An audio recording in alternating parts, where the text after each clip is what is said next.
Mentre prosegue l'opera di demolizione dei fabbricati all'interno del campo nomadi di Via del Gran Turco, contro la giunta si alza la voce della consigliera comunale leghista Silvana Tosi, residente a pochi metri di distanza.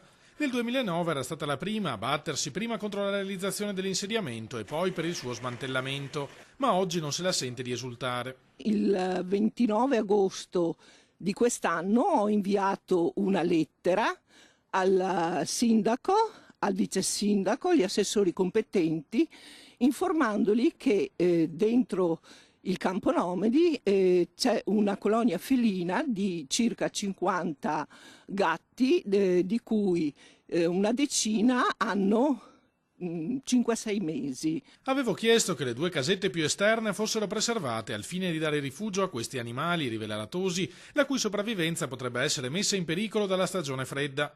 Proprio quei due moduli sono stati i primi a venire abbattuti, senza neppure informare chi è sempre stato in prima linea contro i problemi creati dal campo. C'è un grande rumore e io temo che questi gatti non avranno più come riferimento il campo nomadi e non so dove andranno.